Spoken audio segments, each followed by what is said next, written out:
Now let's come to the camera. It comes with a 5 megapixel camera with autofocus capability.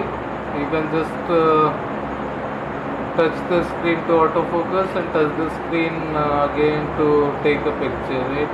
You need not you need not push a button to take pictures, right? If still you want to use the button to take pictures, you need to just press this button while taking the pictures. But for autofocus, you need to just touch the screen at the place where you want the device to focus, right? You can use the video button here to make videos, right? Just press the button and press the screen and it will start creating videos, right? And just press the screen again and the video creation will stop. And the camera comes with some what you call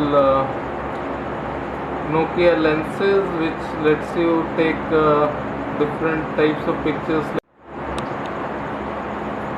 Now let's talk about some of the apps, basic apps which most of us normally use. Let's first try the Twitter app.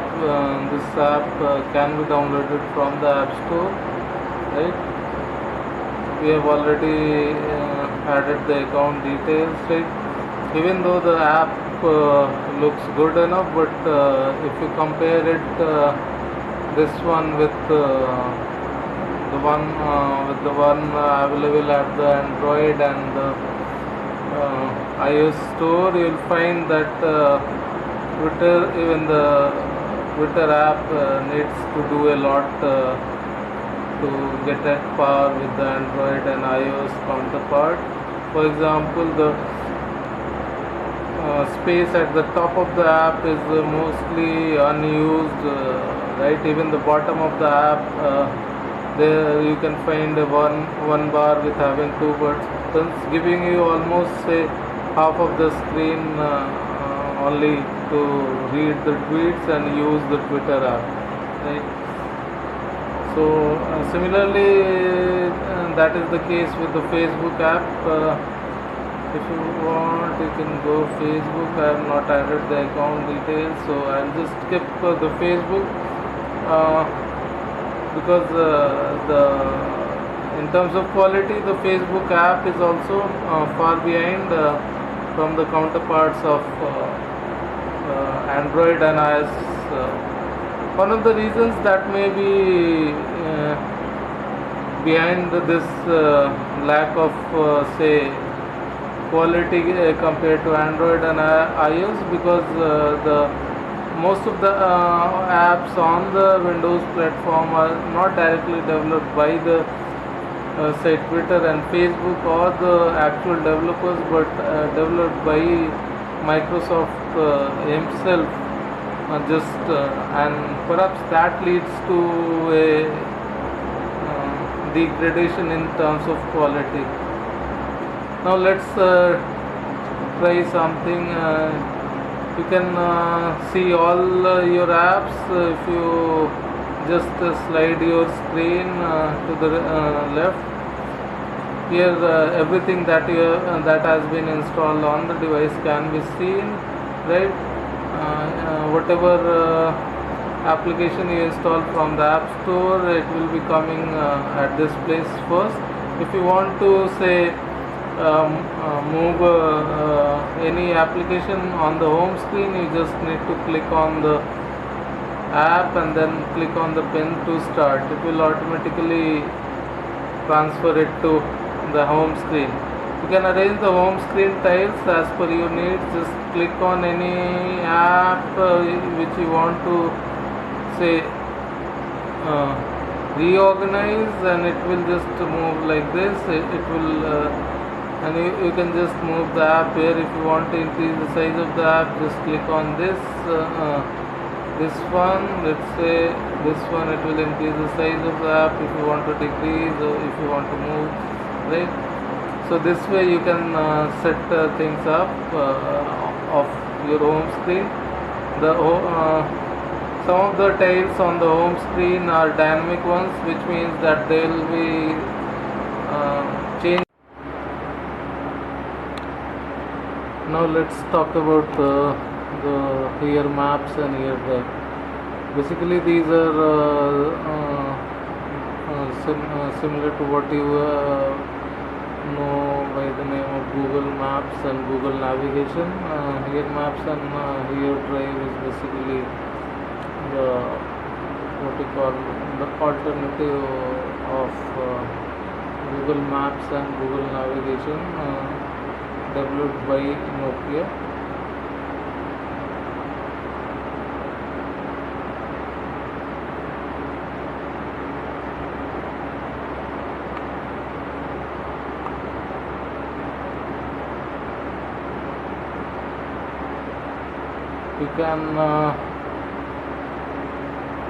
You can download the offline maps for your area or city or even state or the country. Just navigate to download maps and click on download new one. It will load the available maps. You just need to select the map. Let's say we selected Asia, then India, and here you can change to all regions or any particular state. For example, if you say Delhi, it's say 85 megabyte size approximately, right? So using these maps, you can use the map application here Maps even when you are offline. My own preference is to use Google Maps, but I'm still not sure when Google Maps will be available for Windows phone devices, right? Now, if you try some of the games here, all the games are under the category of Xbox Plus games, right? For example, here we have installed Temple Run, and let's try to play how it plays. It takes a bit of few seconds to start the game initially, but after the game starts, it's a bit snappy. You should always keep in mind that this device has just 512 MB RAM, and Temple Run has just removed its limitation for the app to play on devices of Windows phone with 500 MB RAM. I'm not a good player, so if you think that I'm not playing well, it's not because of the device, it's because I'm a bad player of games. Okay. Let's see. So that's all. And now let's try to find out some of the settings, right? As you can see, these are all the apps on your phone which you can access by just swiping your fingers, right? Just go to settings and see what's inside, right? Normally one of the drawbacks or one of the annoyance for me on the settings screen is that all these settings are not arranged either by alphabetical order or some other order, and if you want to search something, it's like you need to go all around the top to bottom to get the exact setting which you are searching for. You can change the phone device settings from here. Some of the things, Wi-Fi you can connect from here. One problem with the Wi-Fi on this device I found, I don't know whether it just related to this review device or it occurs in all other devices, that I need to enter the Wi-Fi password every time I disconnect the device. Means every time I get back from work, and the Wi-Fi doesn't get connected automatically, which should always be the case that once you enter a password for a Wi-Fi hotspot, uh, the phone should save that password and it should get automatically connected whenever that particular Wi-Fi hotspot in the range. So this is one of the enhance. Another enhance is like I was never able to set an exact date on this device. Even if I select the date and time based on the automatic settings, if I do that also, the device timings are wrong. I'm not sure why this is happening, but I've tried every settings, even reset the phone, and but still the device date and time is not getting automatically set based on the network, what you call your telephone network, right? I've tried changing the SIM, but still the issue remains. So one of the problems associated with this incorrect date and time is that some of the apps won't work on your device unless and until your date and time is right. Some of these apps which don't work, Twitter, which won't let you sign in and use the app unless and until the date and timings are right. Apart from that, some of the other apps may stop functioning due to this incorrect timing and stuff. So you need to set it up manually.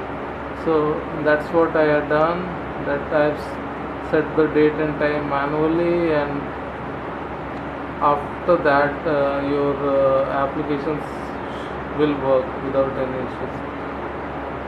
As you can see, Lumia 520 comes with a battery saver option.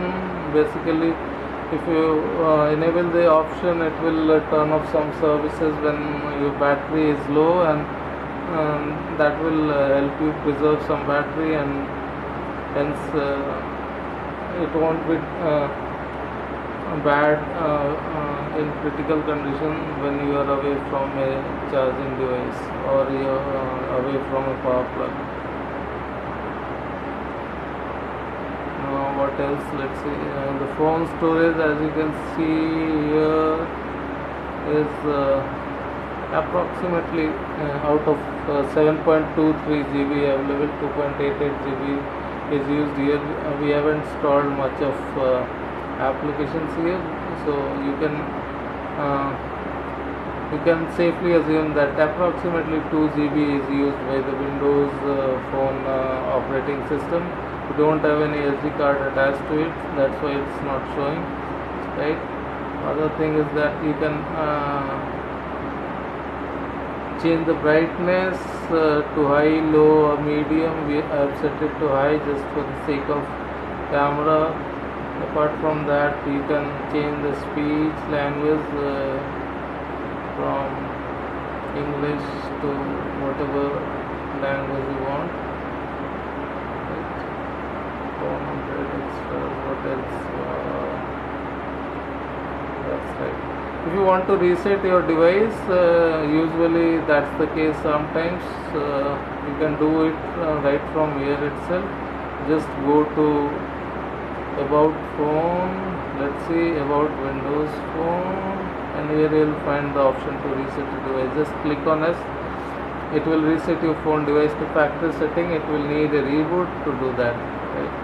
So that's all we have for Lumia 520 review. Hopefully you liked it, and do subscribe to us and share your feedback for the device, and share your feedback also about the review, how we did it and what should we do next time, right? Thank you very much.